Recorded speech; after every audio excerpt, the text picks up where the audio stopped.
مگر آج دیکھ لیں اللہ کا احسان ہے، پیغمبر علیہ الصلاۃ والسلام نے کہا کہ اپنے دوپٹے اپنی اوڑھنیوں کو سنبھال کے لیجئے۔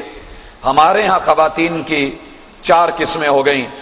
پہلی قسم، خواتین نے دوپٹہ لینا گوارا ہی نہیں کیا، ضرورت کو محسوس ہی نہیں کیا، سفر ہو یا حضر ہو، گھر ہو یا باہر ہو، خوشی ہو یا غمی ہو، شادی ہو یا کوئی پارٹی ہو، ان کے ہاں دوپٹہ نظر نہیں آتا، اور اگر کبھی حسن اتفاق ہو بھی تو وہ لپیٹا ہوا، سمیٹا ہوا، تہ لگایا ہوا وہ پرس کی نظر یا ایک ہاتھ کی زینت ہوتا ہے۔ دوسرے نمبر پہ ہماری مائیں بہنیں، پیغمبر کی بیٹیاں وہ ہیں جو لیتی تو ہیں مگر جہاں لینے کا حق تھا وہاں نہیں، کندھے کے اوپر ایک سائیڈ پہ ڈال کر کے یوں آ رہی ہوتی ہیں، جیسا کہ کبھی پنجاب کا بدماش سلطان راہی اپنے ایک سائیڈ پہ پرنا ڈال کر کے مارکیٹ میں چل رہا ہوتا تھا، تو وہ منظر ہمیں آج دکھتا ہے۔ تیسرے نمبر پہ جو سر پہ رکھتی ہیں، رکھنے والی وہ اتنا باریک ہوتا ہے کہ لیے ہوئے میں اور نہ لیے ہوئے میں کوئی فرق نظر نہیں آتا۔ کاسیات عاریات، محبوب علیہ الصلاۃ والسلام نے کہا تھا اللہ رب العزت نے لعنتیں برسائی ہے ایسی خاتون کے اوپر کہ جو پہننے والی بھی ہے لیکن ننگی بھی ہے، لوگوں کی نظروں میں اور اپنے خیال میں لباس پہن کے آئی ہے لیکن وہ ننگی ہے۔ اور چوتھی قسم کہ جو لے رہی ہیں ان کا ڈیزائن یہ ہے، کسی مجلس میں ہوں، کسی سفر میں ہوں، حضر میں ہوں، کسی بھی مقام پہ ہوں، پبلک پوائنٹ پہ ہوں، سر پہ ایک مرتبہ لیں گی، پھر جھٹکا دے کے اس کو اتاریں گی، پھر اس کو سر پہ لیں گی، پھر جھٹکا دیں گے، اتاریں گے۔ تو یہ کھیل، یہ سلسلہ، یہ لوگوں کی توجہ کو اپنی طرف مبذول کرانا، کہنے والے نے کیا خوبصورت کہا تھا، سنبھلتا نہیں جن سے سر کا دوپٹہ، سنبھلتا نہیں جن سے سر کا دوپٹہ، سنبھالیں گی کیا وہ کلیجہ کسی کا۔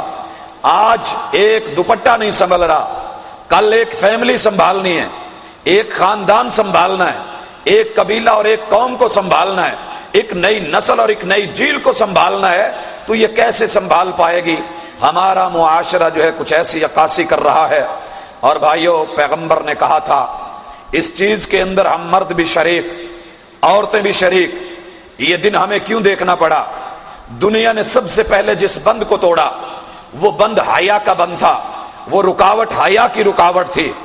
پیغمبر علیہ الصلاۃ والسلام نے کہا تھا لوگو اذا ذهب الحیا، حیا کو رخصت نہ ہونے دینا، حیا کو سنبھال کے رکھنا، حیا کو اپنے کنٹرول میں رکھنا۔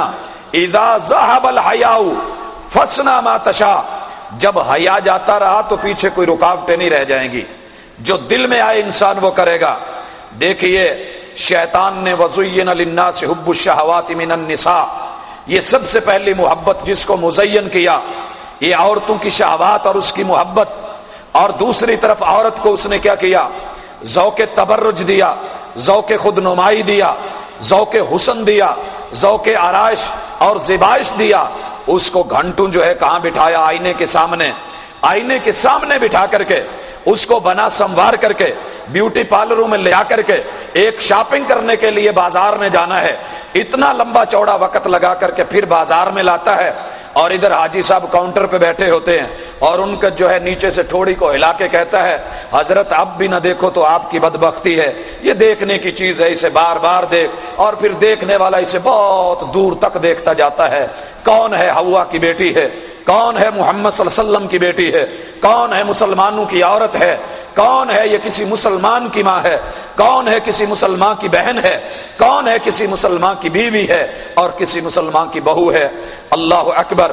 ذوق تبرج آیا، ذوق بے حجابی صرف چہرے کی حد پر اگر آتا میں مان لیتا، لیکن جب ذوق تبرج آئے، ذوق نمایاں پن آئے اور اس کا شوق بے حجابی آئے تو چہرے سے نہیں، سب سے پہلے آغاز ہوتا ہے نقاب اٹھتا ہے، اور پھر جھکی ہوئی نگاہیں آہستہ آہستہ بلند ہو جاتی ہیں، اور پھر لباس تنگ اور ٹائٹ ہونا شروع ہوتا ہے، پھر اسی طرح اس میں کانٹ اور قطر اور تخفیف شروع ہوتی ہے، گلے کھلنے لگتے ہیں، بازو اوپر کو چڑھنے لگتے ہیں، شلواریں اٹھنے لگتی ہیں، دھیرے دھیرے حیا اٹھتا ہے، پھر ذوق آرائش اور شوق نمائش زیب و زینت بننے سنورنے اور زیبائش پہ امادہ کرتی ہے، پھر حسن بے باک ہوتا ہے تاکہ لوگ شوق قدر دانی سے دیکھیں۔